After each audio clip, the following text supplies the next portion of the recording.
Every life has a story. In every work of art, someone has told us something about a life and a time. In an art collection that cuts across time, we can see ourselves as human beings and as part of communities. What does the world look like? What do we believe in? What do we think about, dream about, tell each other, and remember? Who are we?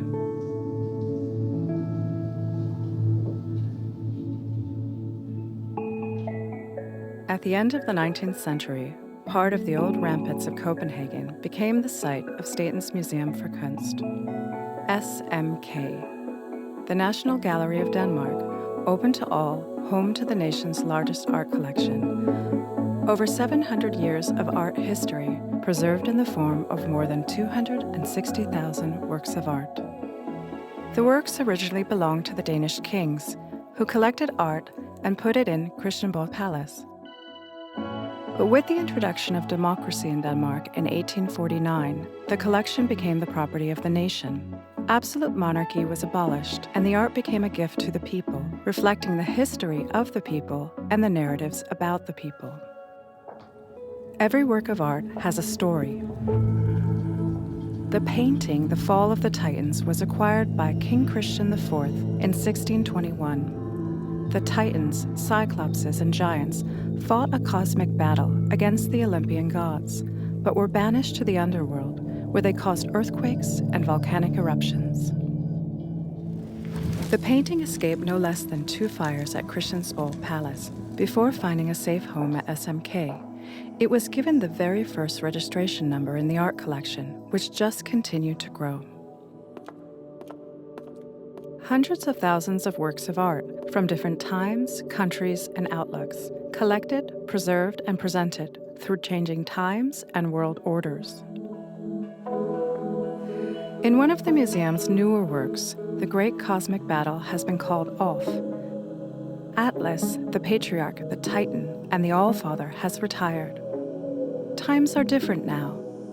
Our worldviews and ideals have changed. These days, is there anyone left who can carry the whole world on their shoulders? With art from all ages, we open a window to the world and let the world in. In the Danish Golden Age, art increasingly moves away from historical, religious, or mythological subjects, turning its eyes towards everyday life instead. The legendary hero Philoctetes wreathes in pain from a stinking wound caused by a snakebite, having been abandoned by his comrades in arms on a Greek island during the Trojan War. 50 years later, 2 sisters stand serenely in a quiet living room of a Danish bourgeois home, complete with a well-behaved parrot and a very neat carpet. Artists hone in on human beings. Art gradually turned its focus to the face, the body, and the objects of our immediate familiar surroundings, and became modern. The collection reflects what we see and believe in, then and now.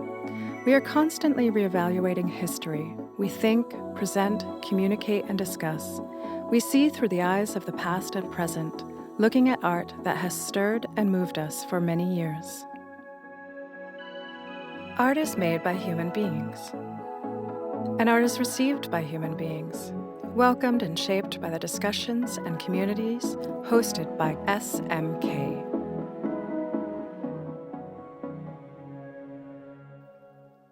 We become part of something that is not just ours, but something we are connected to.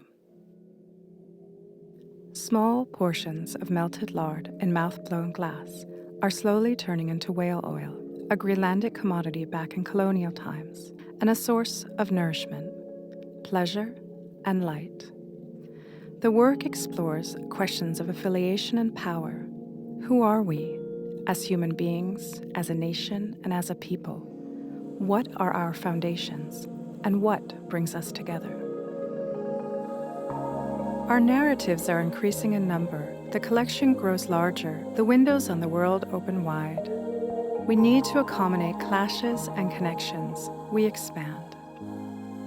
We allow ourselves to get lost in colors, shapes, and different worlds. We are not just Denmark. The art lets the whole world into our world. The French modernists experimented, manipulated, and controlled meaning.